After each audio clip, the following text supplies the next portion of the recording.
Honestly, I don't know where to begin with this one because last night I looked at the 100-meter final and it was crazy. I definitely think Sha'Carri Richardson has had a fabulous year.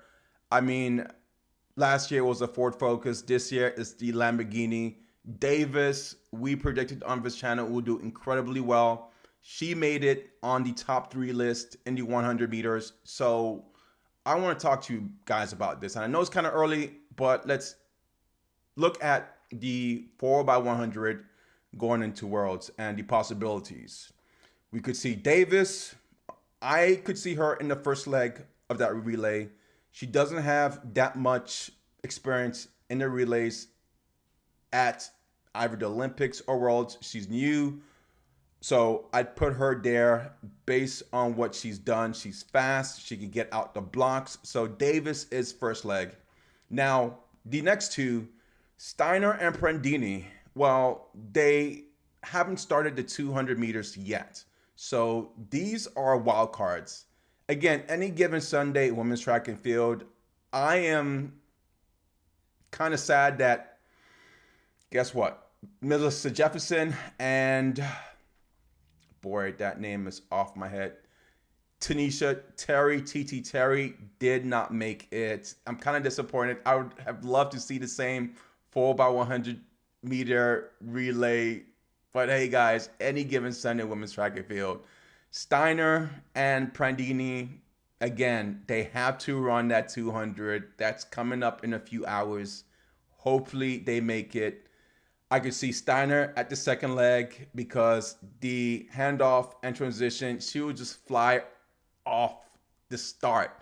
And the handoff from her to Prandini is solid, crisp gold. I think these two have the best combination handoffs that I have seen. With Prandini is just grab and go. So anything can happen. I don't want to, how do you say it? Let's talk possibilities. What if it doesn't go well with Abby Steiner? What if we see Gabby Thomas? Well, I could see Gabby Thomas in the third leg if it doesn't work out for Jenna Prandini. In the second leg, if Steiner isn't there, I'd have to go with maybe, it depends. It depends. Tamara Clark, maybe, but let me know your thoughts. But definitely Steiner more than likely will crush it in the 200 meters in the next few hours. The third leg, either between, if Prandini doesn't make it to the 200-meter top three finals, then Gabby Thomas, more than likely, she's a favorite for the national champion 200 meters. And of course, last person, I think Richardson solely deserves the team. Excellent year thus far. She wasn't holding back this season. She came ready. Whoever is her coach, he or she needs to call me up and meet me at Gold's Gym. I'll be there at 5:30. Whatever training regimen she's going to, I want some of that because this year it's been like breathtaking on what she's turned around. So incredible job. I see Richardson in the fourth leg.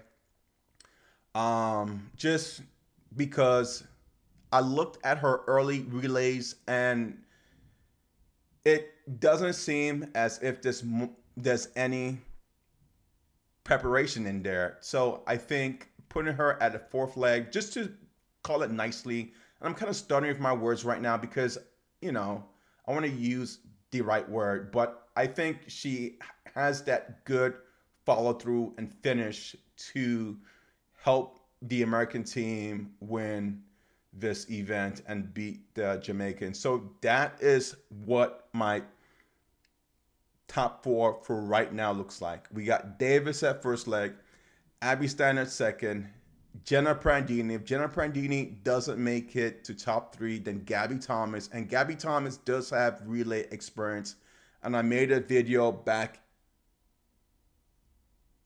in maybe March or April about the 2020 4x200 relay, which Gabby Thomas participated in. And yes, that was a 4x200. But I definitely think Gabby Thomas has the same type of skill set as Prandini and also slightly faster. So that would be interesting. And of course, last spot is Richardson, and Richardson carry it for the U.S. team because I've seen this year tremendous leadership. Again, she hasn't held back this season, and I think she's starting to have a really good career. She crushes it on social media. We saw it last night when she took that wig off, and up came the braids. She knows how to get the young generation into track and field also. And I'll tell you guys a short story, but I was picking up my nieces from school, and they both started one's a junior and one's a sophomore, and they both run track.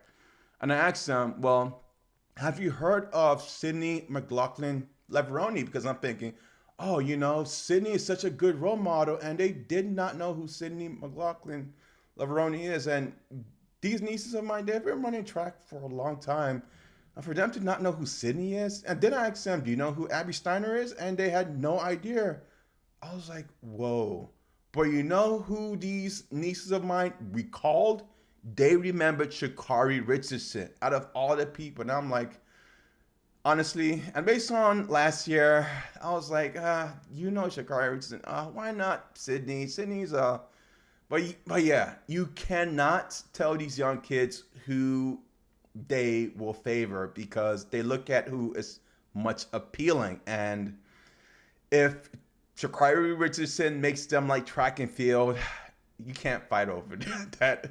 But you want to hope that one day, as an uncle or as a parent, they look towards other role models in track and field. But don't get me wrong, Sha'Carri has the great business mind going on and great athletic speed at the moment. But anyway, that's it for you guys. Let me know who your top four is. Again, the women's 200 meters starts in a few hours. For Steiner and Prandini, it's not promised. It's any given Sunday in women's track and field. We're seeing that right now with the women's 100. Melissa Jefferson didn't make it. Tanisha Terry didn't make it. And all of a sudden, we have Davis and Richardson. So again, the 200 meters is not promised, but this is what I'm looking for right now. And Gabby Thomas is looking strong. Last season, she was injured. This season, she's looking really, really great. So the favorite for the 200 is really Gabby Thomas, and she might be in competition for that third spot against Prandini in the relays. But again, any given Sunday, let me know what you guys think. Have a great day. Bye.